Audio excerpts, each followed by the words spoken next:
जंगल में एक पेड़ पर एक कबूतरी रहती थी। एक दिन उसी पेड़ के सामने वाले पेड़ पर एक कौवा आकर बैठ जाता है और कबूतरी से बातें करने लग जाता है। कुछ ही दिनों में वे दोनों अच्छे दोस्त बन जाते हैं। उस दिन के बाद से कौवा रोज कबूतरी से मिलने आने लगा और मिलकर दोनों काफी सारी बातें करने लगे। और कुछ ही दिनों में वे एक दूसरे के साथ इतने घुल मिल जाते हैं कि खाना भी साथ ढूंढने जाने लगे। एक दिन कबूतरी और कौवा खाने की तलाश में निकले और दूर से एक गांव में पहुंचे। वहां एक घर के आंगन में चटाई पर पापड़ सूख रहे थे। कौवे की नजर पापड़ पर पड़ी और वो कबूतरी से बोला, अरे देखो देखो, आंगन में पापड़ सूख रहे हैं। कौवे की बात सुनकर दोनों आंगन में जा पहुंचे और कबूतरी कहती है, देखते हैं कौन ज्यादा पापड़ खाता है, चलो कंपटीशन करते हैं। कौवा कंपटीशन को तैयार हो जाता है, लेकिन कौवा कहता है, जो जीता वो दूसरे को खा जाएगा। कबूतरी ने सोचा कौवा मजाक कर रहा है। वो भी कंपटीशन के लिए तैयार हो गई। दोनों ने पापड़ खाना शुरू कर दिया।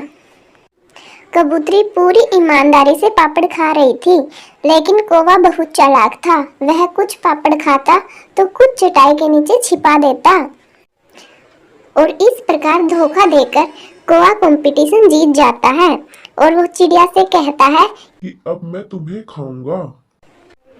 इस पर कबूतरी डर जाती है और वो खुद को बचाने के लिए कौवे से कहती है, तुम्हारी चोंच बहुत गंदी है, मुंह से बदबू भी आ रही है। अगर तुम मुझे खाना चाहते हो, पहले अपनी चोंच को साफ करके आओ। कौवा कबूतरी की बात मानकर अपनी चोंच को साफ करने के लिए एक नदी पर चला जाता है। जैसे ही वह चोंच को नदी में डालने वाला था, अचानक नदी रानी प्रकट होती है और वह कौवे से कहती है, तुम्हारी चोंच बहुत गंदी है, मैं तुम्हें अपनी चोंच से पानी नहीं लेने दूंगी। अगर तुम्हें पानी चाहिए तो पहले मटका लेकर आओ, फिर मटके में तुम्हें जितना चाहिए उतना पानी ले जाना। नदी रानी की बात सुनकर कौवा मटका लेने के लिए कुम्हार के पास जाता है। कुम्हार कहता है, अभी मेरे पास तैयार मटका नहीं है।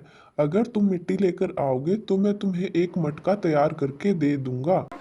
अब कौवा मिट्टी लेने के लिए किसान के खेत में पहुंचता है।